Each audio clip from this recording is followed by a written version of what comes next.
Muy buenas tardes, mi nombre es Gabriela Seirbe Carrillo, soy estudiante de Ingeniería de Computación y estoy cursando la materia de lenguaje de programación. En estos momentos les voy a explicar lo que es un compilador. Un compilador. ¿Qué es un compilador? Un compilador es un programa informático que traduce un programa escrito en un lenguaje de programación a otro lenguaje de programación. Usualmente el segundo lenguaje de programación es el lenguaje máquina, pero también puede ser un código intermedio como bytecode o simplemente un texto. Este proceso se le conoce como traducción, se le conoce como compilación.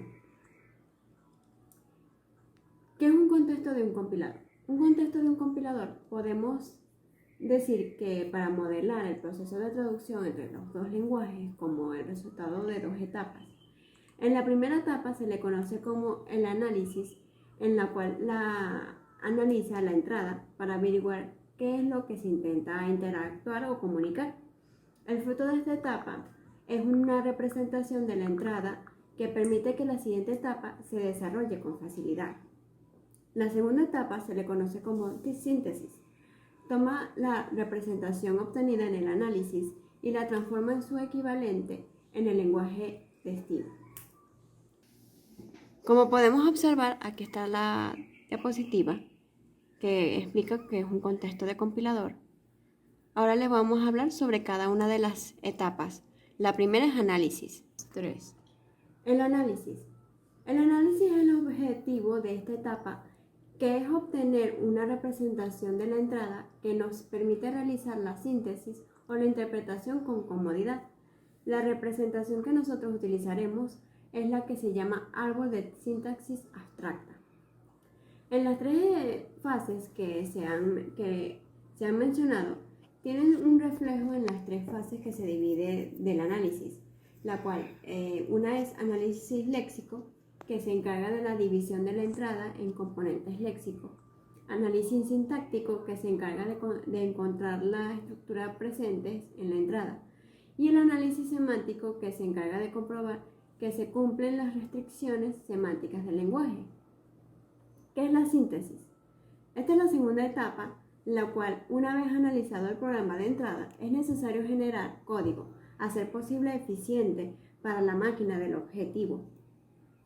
La generación de código objeto traduce el código intermedio a código de máquina, optimizando los códigos de los anteriores.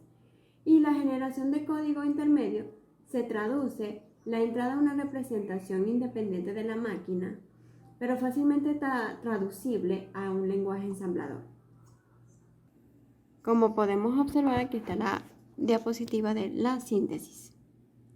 Ahora les vamos a explicar los análisis sintácticos y semánticos de un compilador. 3. Los análisis semánticos se refieren a la fase de análisis semántica que revisa el programa de fuente para tratar de encontrar entres semánticos o errores semánticos y reúne la información sobre los tipos para la fase posterior de la generación de código. En ella se utiliza la estructura jerárquica determinada de la fase de análisis sintáctico para identificar que los operadores y operandos de expresiones y proposiciones. Un componente importante del análisis semántico es la verificación de tipos, la cual el compilador verifica si cada operador tiene operandos que permiten por la especificación del lenguaje fuente. Por un ejemplo es cuando un operador aritmético binario se aplica a un número entero y a un número real, revisamos que los arreglos tengan definido el tamaño correcto, ya que puede producir un error en el programa. Ahora les vamos a hablar sobre los análisis sintácticos. 3. Los análisis sintácticos en esta fase, los caracteres o componentes léxicos se agrupan jerárquicamente en frases gramaticales que el compilador utiliza para sintetizar la salida. Por lo general, las frases gramaticales del programa fuente se representan mediante el árbol o un árbol de análisis sintáctico y se comprueba si lo obtenido en la fase anterior es sintácticamente correcto, obedece la gramática del lenguaje. En la estructura jerárquica de un programa normalmente se expresa utilizando reglas recursivas. Por ejemplo, Se pueden dar las siguientes reglas como parte de la definición de expresiones.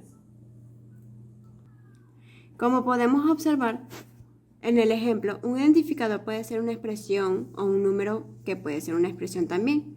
En este ejemplo hablamos sobre dos expresiones que a su vez se suman y se multiplican.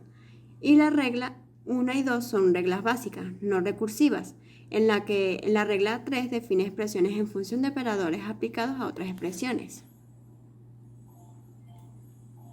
Ahora le vamos a hablar sobre los criterios de optimización independiente.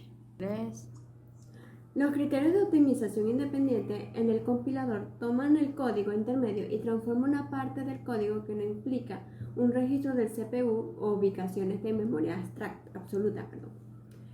Algunos de los ejemplos que podemos observar. En este ejemplo podemos observar que en este código implica la asignación de elemento identificador que si ponemos en esta forma, el ítem igual a 10 y se evalúa. En este ejemplo no solo se debe guardar los ciclos del CPU, pero puede ser utilizado en cualquier procesador. ¿Qué es la optimización dependiente? 3. La optimización dependiente se realiza después de que el código de destino se ha generado y cuando el código se transforma de acuerdo a la arquitectura del equipo del destino. Los registros de la CPU se trata y puede tener referencias de memoria absoluta en lugar de referencias relativas. Y los optimizadores dependientes de la máquina que los esfuerzos para aprovechar al máximo la jerarquía de la memoria. ¿Qué es una generación de código?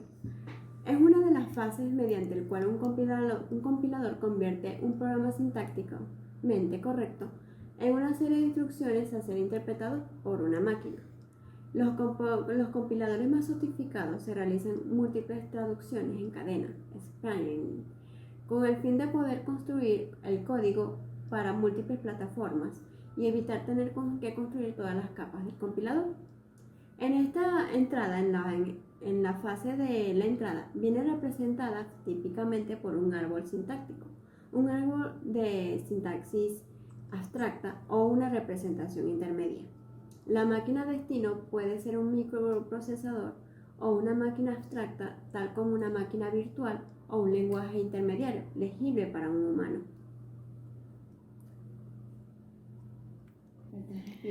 En estos momentos podemos ver la diapositiva. Espero que les haya gustado mi exposición. Muchas gracias.